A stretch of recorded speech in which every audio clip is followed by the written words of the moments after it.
రోజుల్లో మనం ఫేస్ చేస్తూనే ఉన్నాము డైలీ ఎన్విరాన్మెంట్ థింగ్స్. ఒకరోజు ఎండకి సివియర్ సమ్మర్ డిహైడ్రేషన్ ఫేస్ చేయాల్సి వస్తుంది. ఒకరోజు సడన్గా అకాల వర్షాల వల్ల ఆ రెయినీ యొక్క ఎఫెక్ట్ వల్ల కూడా మనము ఎఫెక్ట్ తీసుకోవాల్సి వస్తుంది. సో ఇలా ఒక రోజు ఒక బాడీ అనేది ఒక టెంపరేచర్కి ఎక్స్పోజ్ అయ్యి ఇంకొక రోజు ఇంకొక కైండ్ ఆఫ్ టెంపరేచర్కి ఎక్స్పోజ్ అయినప్పుడు ఖచ్చితంగా మన బాడీ ఈ పీహెచ్ని బ్యాలెన్స్ చేసుకోలేదు. సో ఈ టైంలోనే మనకి మ్యాక్సిమం వైరల్ కానీ బ్యాక్టీరియల్ కానీ ఫీవర్స్ వచ్చేటువంటి ఛాన్సెస్ ఉంటాయి, ఆర్ ఒక కైండ్ ఆఫ్ ఇన్ఫెక్షన్స్ కూడా క్రియేట్ అయ్యేటువంటి ఛాన్సెస్ ఉంటాయి.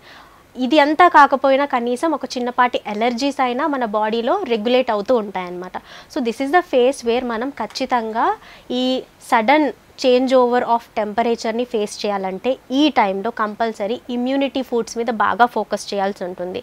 ఇమ్యూనిటీ ఫుడ్స్ అయినా లేదా యాంటీ ఇన్ఫ్లమేటరీ ఫుడ్స్ అయినా మన రోజు దొరికే కిచెన్లో ఉన్న వస్తువులే మనం యూస్ చేసుకోవచ్చు. లైక్ గార్లిక్ అవ్వచ్చు, జింజర్ అవ్వచ్చు, టర్మరిక్ అవ్వచ్చు, మనం యూస్ చేసే స్పైసెస్ లైక్ మిరియాలైనా లేకపోతే దాల్చిన చెక్క అయినా, ఈ ఇండియన్ స్పైసెస్ అన్నీ కూడా చాలా వరకు ఇమ్యూనిటీ రిచ్ ఉంటాయి అండ్ ఇవి సూపర్ ఫుడ్స్ కూడా. వీటితో పాటు మన ప్రోటీన్ అనేది బ్యాలెన్స్ చేసుకోవాలి, మన గట్ హెల్త్ అనేది ప్రోబయోటిక్స్తో స్ట్రాంగ్ చేసుకోవాలి.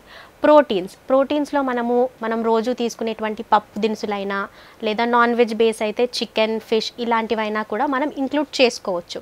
సో పర్ డే మన బాడీ రిక్వైర్మెంట్కి తగ్గ ప్రోటీన్ కంటెంట్ బ్యాలెన్స్ చేసుకుంటూ at the same time anti ఈ ఇన్ఫ్లమేటరీ కంటెంట్ని ఫైట్ చేయడానికి యూస్ చేసేటువంటి సూపర్ ఫుడ్స్ ఈ ఇండియన్ స్పైసెస్ అయినా, మళ్ళీ ప్రోబయోటిక్ అని చెప్పాను కదా, ప్రోబయోటిక్ అంటే నథింగ్ బట్ మన బాడీలో గుడ్ బ్యాక్టీరియాని ఇంప్రూవ్ చేసేటువంటి పదార్థాలు.